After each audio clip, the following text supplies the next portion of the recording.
石浩擒下月蝉后，便是封印了月蝉修为，一直将她带在身边。当石浩母亲瞧见月蝉时，那双漂亮的眸子瞬间灿耀出神霞。月蝉姿色出众，举手投足之间散发着圣女的高贵优雅，实乃儿媳的绝佳人选。于是秦怡宁做主，操办了石浩与月蝉的婚礼。月蝉一脸茫然，她都还没搞清楚状况，怎么突然就要和石浩成婚了？纵使心中万般不情愿，修为被封的她依旧难以反抗。大婚之夜，月蝉在一群石村顽童的簇拥下被送入了洞房。卧房内，月蝉端坐于木椅之上，精致的俏脸平静如常，实则她内心已经波涛翻滚，强行稳住慌乱的心境。月蝉率先开口，她想和石浩心平气和地谈一谈。石浩却是语出惊人：“娘说让我们早生子嗣，一个不行，要3个以上。”这一刻，月蝉再也抑制不住心中的慌乱，失色尖叫出声：“3个！”这个想法只是在他心中有过一瞬间的掠过，月蝉就已经被吓得花容失色，只觉脊背寒气直冒。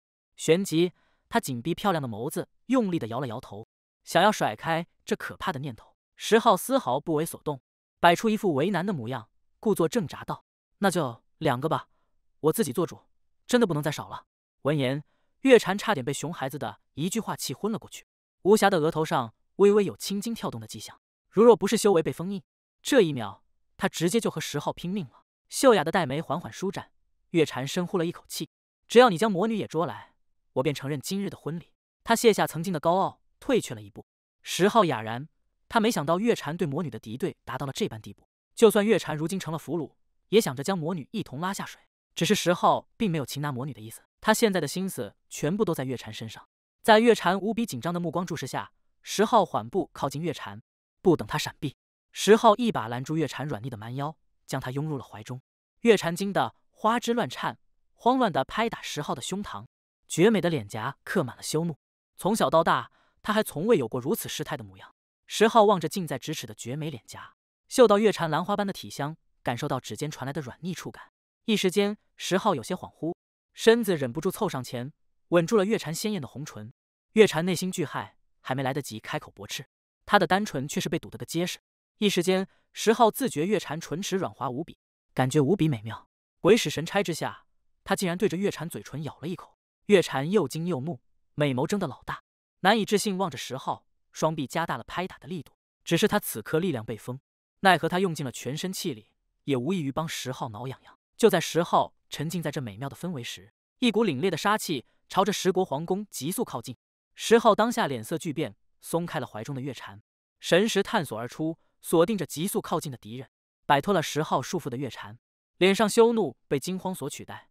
他知道这是他的主身来了。对于来袭的月蝉主身，石浩丝毫不惧，将月蝉刺身背在身上，走出房门迎战。月蝉主身瞧见石浩将他刺身捆在背后，气不打一处来，手中剑气激荡，凌厉的剑意汇聚湛蓝色剑身，朝着石浩砍来。石浩脚下金色符文显现，鲲鹏法催动，闪过了对方的攻击。只是当月蝉主身杀到身前时，石浩才真切感受到，对方想要斩杀的并非是他，而是他背上的月蝉刺身。月蝉刺身脸色难看到了极点，不过这一切倒也没让他太过意外。在月蝉主身看来，刺身已经不再圣洁，与石浩有过亲密的举动，他想通过斩杀刺身的方式斩断过去。石浩背后的月蝉刺身重重地叹了一口气，他知道他和主身的矛盾已经无法调解，主身不会再容忍他的存在。要想存活下去，他只有与石浩联手一种选择。心中既已笃定，月蝉刺身也没再有过多纠结，将主身的弱点悉数告知了石浩。毕竟最了解他自己的人，定然是他本人。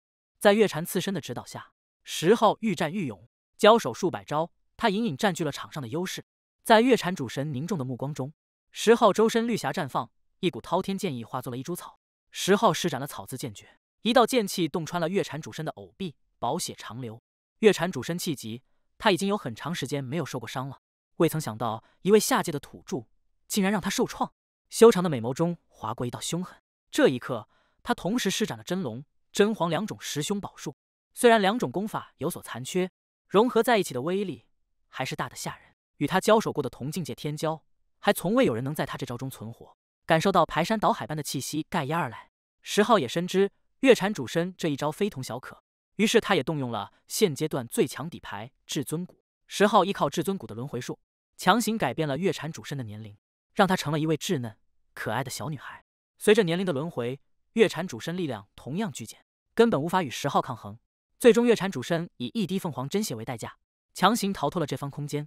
他没想到自己费了极大代价杀来下界，不仅没有成功斩杀刺身，自己反倒阴沟里翻船，祭出了珍贵的凤凰真血，才勉强狼狈逃脱。